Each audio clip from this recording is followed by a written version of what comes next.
joining us now, he's like a cup of truth serum, like a shot in the arm when he comes on every week. Sheriff Clarke, former sheriff of Milwaukee County, and Sheriff David Clarke with us. Hey, Sheriff, happy Thanksgiving. Great to have you, man.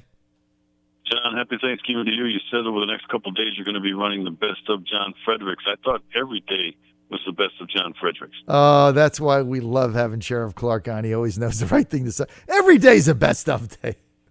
But we're definitely not live. Sometimes we'll have in a guest host or whatever, and we're like, this Thanksgiving, we're really tired. I don't want anybody to work. I'm giving everybody off, and we'll all get through it and be back on Thanksgiving coming up. But there's nobody better to have on today to talk about what is going on with this Caravan now than Sheriff Clarke. Now, you look at what's happening in Tijuana.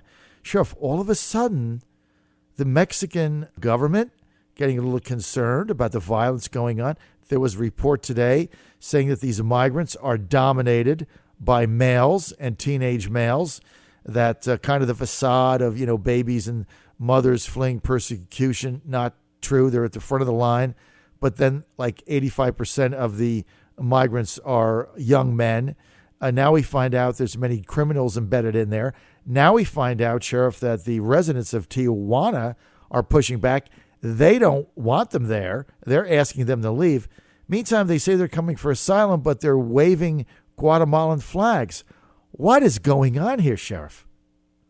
Well, John, you and your listeners, you smart people, you know what's going on here. And what's happening now is the truth is starting to seep through the cracks of the liberal media's facade about, having pity and shedding crocodile tears for these individuals trying to get into the United States illegally and trying to circumvent our asylum laws. I think it's a shame, and I think it's shameful that the court, once again, some San Francisco appointed or Obama appointed judge issued an injunction in terms of the president's asylum directive that says if you come in illegally, you're not getting asylum. Of course, he has the authority to do that. People are getting sick of the courts bleeding into the separation of powers with the authority of the executive branch. There's this thing talked about in the Declaration of Independence, and it was called pretended legislation, where the king was just making up stuff as he went along. And that's what the courts of these liberal activist judges are doing here. The Supreme Court already ruled on this. My understanding is that the DOJ, actually DHS, when they formed the president's decision, that they used existing law. So these judges, they don't care. And I think when you see that sort of thing happen, there has to be some pushback from somebody. And I always ask, who gets to hold the not the Supreme Court, these lower federal courts accountable? Well, it's the Supreme Court, and maybe it's the U.S. Senate or the Congress as well, but, they won't act. So good for the people of Tijuana who are being treated as second-class citizens. Now they know what it feels like, and they're saying, hey, yeah, this isn't so fun. Now we know how they feel in the United States, and they're starting to push back against this. I mean, you're exactly right, because, the bucket of lies from the fake news we've been told is that, the Mexican people are, they're very progressive, and they want migrants to come in, and they're open arms, and they're feeding them along the way, and they're giving them encouragement, and they want them to stay, and they're happy the Mexican government has let them come in, and they want to give them a pathway to the U.S., and et cetera. Now we're finding out, now that they're camping out in Tijuana, they don't want them. And in fact, there was a chant going on in the Tijuana Square by Tijuana residents saying "Viva la Trump," which means, long live Trump, Viva la Trump. It's like, excuse me, who are these people? Viva la who? Viva la Trump. Because they're saying, look, you don't want them. We don't want them. Go back and fix your own country. Well, yeah, and actually their asylum claim should have been made in Guatemala. Exactly. When they left Honduras, that's the first country that they set foot in, which is what the asylum rules are. You claim asylum in the first country you set foot in after leaving your own, and that didn't happen. But again, what the president has talked about in terms of putting America first, and he has said, every country should do that. Put your country first. That's what we're going to do here in the United States. And that doesn't mean to the exclusion of any other country. It means that your interests are going to come before the interests of another country when those things come into conflict or when those things clash. So what you're seeing is Mexican nationalism, right? That sort of thing that the liberal media likes to claim is some sort of racist attitude of nationalism. No, it's not. It's not that at all. Every country feels it. Every country knows it. It's just that there's a political hit job being done on the President of the United States, because everything that he does, of course, they have to shoot down, because they know that he has a good percentage of the American people behind him, even if it's silent support. So that's what this whole thing is about. But, the president, he acted wisely. He acted, I think, very prudently in handling this situation, this invasion into the United States. The left likes to play word games, right? Not a caravan, it's an invasion. It's an assault on our southern border, an assault on our sovereignty. And the president knew that. He sent troops in to be a force multiplier to help the Border Patrol with their enormous task of potentially having to handle, literally thousands of people storming the border. They went down there and did what they were supposed to do.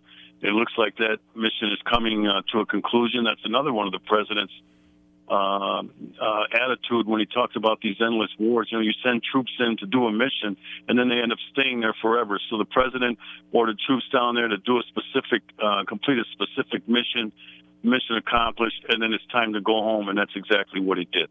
John Fredericks Radio Network, great to have you with us here. Happy Thanksgiving to everybody. I'm your Godzilla of the Truth in America. A couple of things to check out. The sheriff is with us, former Milwaukee County Sheriff David Clarke, former Democrat, by the way. You got to check out his new website and follow him on Twitter. It's really, really cool. Really cool, okay? It's called americasheriff.com. I go to it every day because it's really good stuff. americasheriff.com. Also, follow him on Twitter and go to his Twitter page, which is at Sheriff Clarke. That's with an E, at Sheriff Clarke. And just let me read you two of the things he put up, because it's really funny. He says, "Oh, shut up, NPR." And he goes out from there. And he's also got a picture on his Twitter feed. He's promoting a new book that's just come out. I can't even say this out loud without laughing, Sheriff. Election Theft for Dummies. Election Theft for Dummies. You can buy that. Go to his website. Election Theft for Dummies. Sheriff, that's so funny. All right, talk about, you put up a tweet and you said, "Oh, shut up, NPR. There's no race controversy here." And you're talking about the racial potentially comment that current incumbent Senator Cindy Hyde-Smith, a Republican, made, which is kind of threw her campaign off track. She's in a runoff in a couple of weeks against the Democrat there, Mike Espy. They both got about 40%, but it was a conservative Republican, Jim McDaniel, who took the other 20%. So Hyde expected to win, but the president, taking nothing for granted, he's going to Mississippi, Tupelo, and Biloxi on Monday. Sheriff, you commented on it and said that this is just stupid. What is it? Sure it is. It's an old trick that the Democrats like to play. They like to inject race politics into these elections. It's one of their MOs now. They did it in the Florida governor's race when now Governor-elect DeSantis said something about, "Hey, we got a good thing going on here in Florida. Let's not monkey this up." And all of a sudden, Gillum and the Democrats jumped on it because he said, "Let's not monkey this up." They accused him of racism. This is an old trick. And what's discouraging to me, though, is that our side has to do a better job. GOP, Republicans, conservatives, not so much conservatives. I think we do a great job, but they have to do a better job of fighting through this stuff. Hyde-Smith, the comments she made had nothing to do with race. And she issued a statement, and I'm glad she said, here's the statement, here's what I said, and it's time to move on, and then she stuck with it. You just got to fight through this nonsense. I'm glad to hear that President Trump is going to go down and campaign for her. It's an important seat to get as many more Republicans in the Senate as we can, so that to help Trump out with judicial nominations and things like that. So, it's just one of those things that you got to push back on, and she needs support because, of course, the entire Democrat Party is coming down. She's a racist. Everyone's a racist, according to them. Everyone's an Islamophobe, and everyone's a xenophobe. And you just got to fight through that sort of thing, what she's doing. So I just wanted to give her a little pick-me-up, a little encouragement. Hey, there's people out here. We know the game that they like to play of race politics. We're tired of it. We're not going to put up with it anymore. We're not going to sit up there and grovel over it and spend, hours trying to apologize and all that nonsense. She has nothing to apologize for, and I hope she wins that Senate seat. Well, I do too. And as I said, President Trump and campaign, the Trump 2020 campaign, going there 2 times, going to Mississippi 2 times in one day. They're doing a rally in Tupelo, which is in northern Mississippi, as you know, by the casinos, and then a rally in southwest Mississippi in Biloxi. This is going to be on Monday in order to get out the vote there. We're with Sheriff David Clarke. He's a senior advisor of America First Policies. You can follow him on Twitter. That's the absolute thing you want to do, which is his Twitter feed is at Sheriff Clarke. His website, americasheriff.com. And it's very rare that I can have a guest on and I can just have the conversation go by reading their tweets because they're really funny. Here's another one.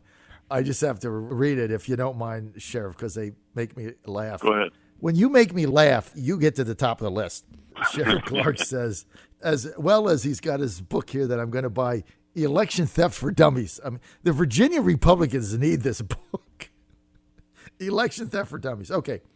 He says, Democrat and GOP congressional members can stop their moral preening over President Trump's continuing to support Saudi Arabia after Khashoggi killing. Few said anything when Obama traded 5 high-ranking Taliban terrorists for deserter Bo Bergdahl. Move on. Wow. You're the first one that's mentioned that. The geopolitics in that area, as you know, John, and your listeners know, the geopolitics is very delicate and it's very complex. I mean, nobody's hands are clean in the Middle East when it comes to the leadership in any of those countries. We all know that. But let's not make a hero or a martyr out of Khashoggi. I mean, that guy was associated with terror groups, for heaven's sakes. I'm not saying he should have been murdered like he was, but I think that you can pick a better guy like a James Foley, the freelance journalist who was beheaded by ISIL in Syria, and there's been other Americans who have been beheaded, and you didn't see this sort of moral preening by these members of Congress. There's a lot of truths over there in the Middle East that Democrats will not admit. The facts on the ground at the moment are what the president has to be driven by. The president has to put the politics aside in terms of the United States alliances over there. This is a game of pick your poison sometimes when you form an alliance with a Middle East country, but I think the Saudis are the better choice here. So, again, this is a political hit job by the left, by the leftist media, and you have to take a bad situation and you got to try to make something out of it. That's what the president has to do here. He knows he's going to endure the political hit, but again, when you're a leader, you put the politics aside and you put the best interests of your country at stake. You do not need the Saudis shouldering up to the Russians or the Chinese for military equipment, military supplies. You cannot have that happen. That's the decision the president had to make. He had to put the politics of it aside. Look, he understands that this was shameful by the Saudi government, but again, in a game of pick your poison, this is the best decision.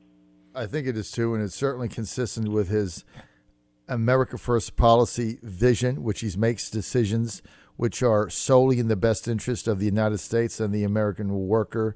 Sheriff Clarke, he's continued to do that, and he did it here. The other thing I thought that was brilliantly done is he systematically and surgically severed the relationship with MBS away from the decision, and it's now state to state, and he put it into a transactional compartment with a $450 billion and a strategic state to state compartment with utilizing the Saudis as the bullhead towards further Iranian aggression. And he cut MBS out because he said, maybe he did it, maybe he didn't, maybe he lied to me, maybe he didn't. No one will ever know. But basically, that leaves MBS shifting in the wind, hanging by a thread. The Saudis don't know what to make of it. Somebody said to me, I was on a debate last night. They said, well, how come he didn't sanction MBS? How come he didn't pull MBS's visa?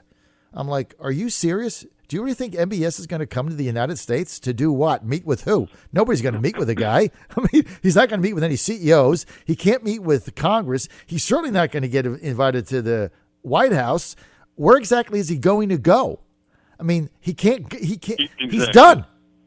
Exactly. And, like I said before, the facts on the ground have to dictate this, which the president has been advised on. He knows all the facts, all the situations. You mentioned MBS, Mohammed bin Salman, the Crown Prince of Saudi Arabia. Sure, he's got blood on his hands, but again, these are very delicate situations in the Middle East. It's a tinderbox over there, but we only have a few allies, for heaven's sakes.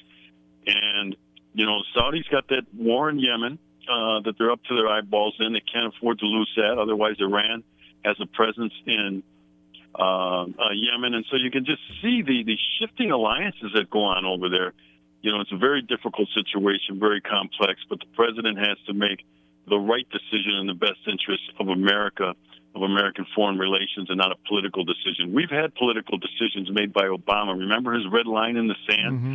If Syria used chemical weapons on their people, they did it, and he did nothing. That's the sort of non-leadership we had in our former president, Obama. We're getting a new brand of leadership, bold and aggressive, from President Trump. And he's put America in a better situation, a better place, foreign relations-wise, with the way that he's handling these things, including North Korea and other situations. He's doing a great job. No question about it. I think the way he's handled the Khashoggi thing, and I'm doing an op-ed on this, I just think it's one of the most brilliant things he's done, because he basically ended the rule of MBS without doing it overtly. The guy's done. So, look, I want to get to one other thing. You also tweeted out, this was interesting. You said that Ebony Magazine did a profile on black members of U.S. Congress, all part of the Black Caucus. Not one black Republican did they include in their profile. Wow.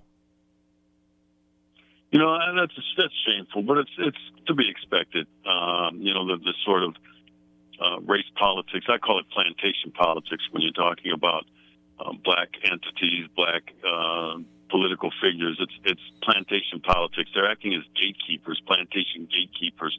Why would they exclude the 6 GOP candidates running for a political office? You know why? Because, and I said in the tweet, they're the wrong color. They're the color of conservatism and free thinking, which cannot go on. So, I look at that stuff and I just, I shrug my shoulders and I says, who cares? Who cares about Ebony Magazine and their dwindling subscription? But I just think it's a slap in the face to, black conservatives, that they can't get the recognition and the kudos. You have to come along. You have to, if you don't call out Whitey, if you don't claim racism like Stacey Adams as a losing candidate for governor in Georgia, or Abrams, I should say, not Adams. If you don't do that sort of stuff, you don't get your ticket punched by the gatekeepers. And so that's what those 6 GOP candidates didn't do. They didn't get their ticket punched, but who needs a ticket punched by Ebony Magazine? A lot of people don't even know what Ebony Magazine is. Sheriff David Clarke, I want to thank you for joining us today. As always, Senior Advisor with America First Policies. You can get more information. Go to americafirstpolicies.org. Follow Sheriff Clarke on Twitter. It's really good. You got to follow him. It's great. At Sheriff Clarke, that's with an E, at Sheriff Clarke. And go to his new cool website, americasheriff.com. David Clarke, happy Thanksgiving, sir. Thanks for being with us. Happy Thanksgiving to you and your listeners. We'll see you next week.